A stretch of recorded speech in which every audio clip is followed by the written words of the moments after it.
175 assembly స్థానాలకు గాను 16 assembly స్థానాలకు ట్రెండ్స్ మనం ప్రస్తుతం ఎన్టీవీ స్క్రీన్ పైన చూస్తున్నాం.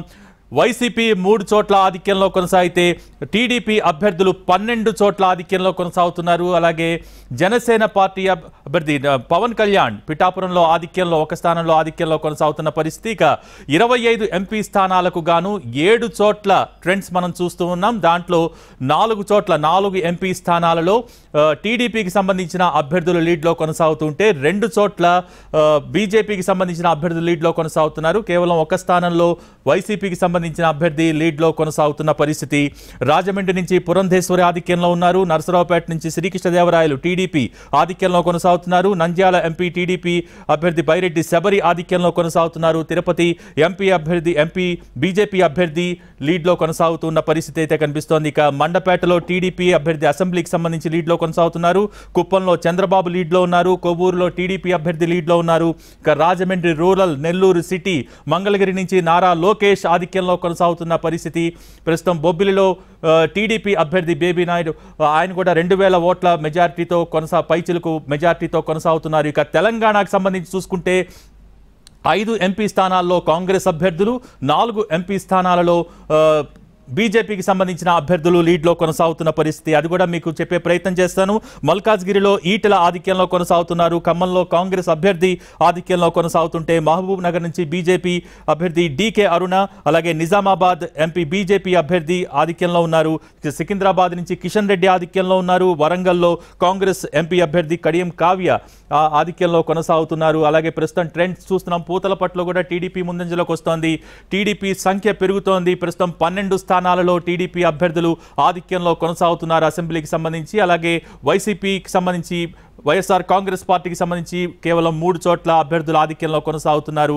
అలాగే జనసేనకి సంబంధించి పవన్ కళ్యాణ్ ఆధిక్యంలో ఉన్నారు. అలాగే ఎంపీ స్థానాలలో మొత్తం 7 స్థానాలకు సంబంధించి ట్రెండ్స్ చూస్తే దాంట్లో 6 ఎంపీ స్థానాలలో కూటమికి సంబంధించిన అభ్యర్థులు లీడింగ్లో కొనసాగుతూ ఉన్నారు.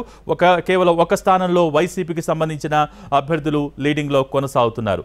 సో మరొక పక్క నేషనల్ జాతీయ స్థాయిలో చూస్తే ఎన్డీఏ 280, అలాగే ప్రస్తుతం ఇండియా కూటమికి సంబంధించి 175. ఇందాకటి దాకా 300 దాటింది ఎన్డీఏ లీడ్ సంఖ్య, ప్రస్తుతం 280కి ఉంది. అలాగే ఇండియా కూటమి 175కి పెరిగింది. ఇక అదర్స్ 11 స్థానాల్లో లీడింగ్లో కొనసాగుతున్న పరిస్థితి. నాగేశ్వర్ గారు, ఒక్కసారి ఆంధ్రప్రదేశ్ స్టేట్ గురించి మాట్లాడుకుంటే చాలా ఉత్కంఠభరితమైన ఫలితాలని అందరూ ఆసక్తిగా గమనిస్తున్న పరిస్థితి. ప్రస్తుతం ఉన్న ట్రెండ్స్ మీ ముందుకు తెచ్చాను. టీడీపీకి సంబంధించి 12 చోట్ల ఆధిక్యం, అలాగే జనసేన పిఠాపురంలో పవన్ కళ్యాణ్ లీడింగ్లో కొనసాగుతూ ఉన్నారు. ముఖ్యమైన అభ్యర్థులు నారా లోకేష్ మంగళగిరిలో లీడింగ్లో కొనసాగుతున్నారు. ఇక నగరిలో రోజా వెనకబడ్డారు.